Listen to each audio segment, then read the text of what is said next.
Hello friends, जैसा कि आप सब जानते हैं मैं फाइनेंशियल कंसल्टेशन का काम करता हूं। मैं लोगों को वित्तीय निवेश का सलाह देता हूं।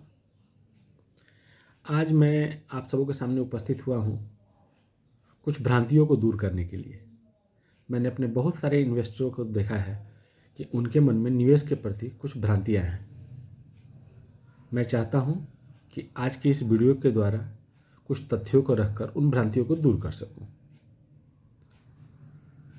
मैंने देखा है कि जब भी मैं किसी मिडिल क्लास इन्वेस्टर से मिलता हूँ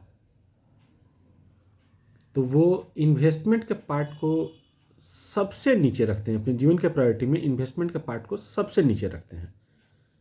सबसे पहली प्रायोरिटी है कपड़े, शॉपिंग, खाना, घूमना, और इन सब से अगर कुछ बचता है तो इन्वेस्टमेंट की बात आती है, और उसको भी वो सबसे बेकार काम समझते हैं।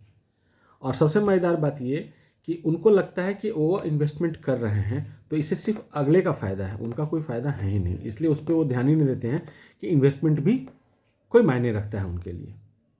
लेकिन मैं आप सबको यह बात बताना चाहता हूँ कि आज के डेट में इन्वेस्टमेंट से सच्चा दोस्त कोई नहीं है।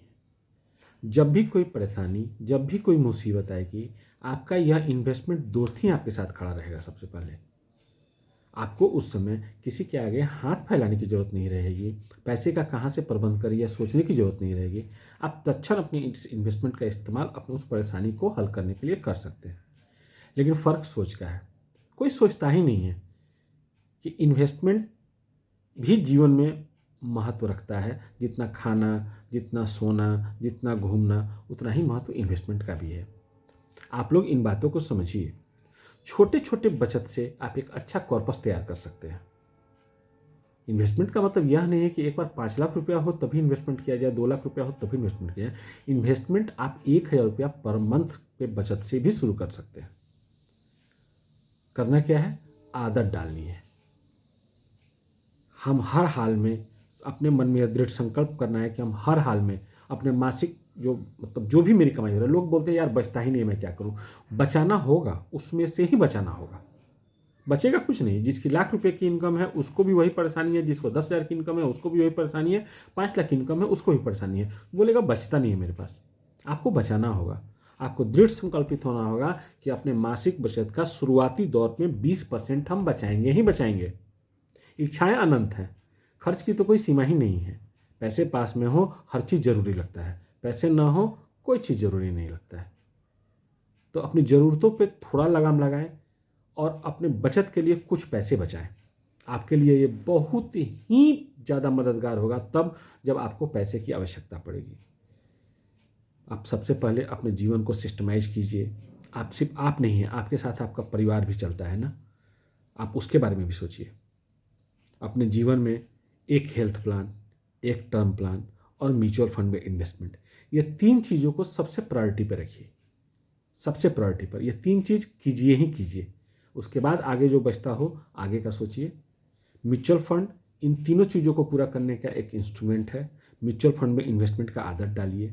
म्यूचुअल फंड 1,000 रुपया महीना के हिसाब से शुरू होता है। आप 1,000 रुपया इन्वेस्ट करके भी म्यूचुअल फंड्स की शुरुआत कर सकते हैं। शुरुआत कीजिए। यह गोल रखिए कि हम कम से कम महीने का 5,000 रुपया म्यूचुअल फंड में इन्वेस्ट करेंगे, और वो 5,000 रुपया आपके हेल्थ की ज़रूरत को भी पूरा कर देगा, आपके टर्म इंश्योरेंस के प्लान के प्रीमियम का भी ज़रूरत को पूरा कर देगा। क्योंकि साल भर में आप अगर 1,000 करते हैं तो 12,000 रुपया बचाते हैं, और 5,000 करते हैं तो 60,000 रुपया बचाते हैं।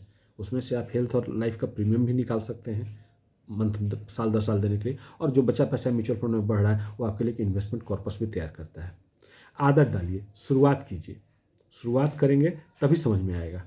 पैसा कभी भी नहीं बचेगा आपके पास।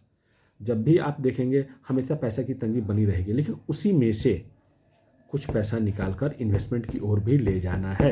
इसकी आदत डालिए। यह दृढ़ संकल्पित होइए कि हमें हर हाल में अपने टोटल इनकम का 20% इन्वेस्टमेंट के लिए निकालना ही निकालना है। यह करेंगे आप सुखी रहेंगे, आप प्रसन्न रहेंगे। कभी भी वैसी ज़रूरत आकस्मिक आन पड़ेगी आपको किसी के आगे हाथ फैलाने की ज़रूरत नहीं रहेगी। आपको किसी भी प्रकार की सहायता चाहिए या किसी भी प्रकार की जानकारी की ज़रूरत हो, आप बेहिचक मुझे कॉल करें, व्हाट्सअप करें। मैं आपके कॉल और व्हाट्सअप के इंतज़ार में हूँ। धन्यवाद।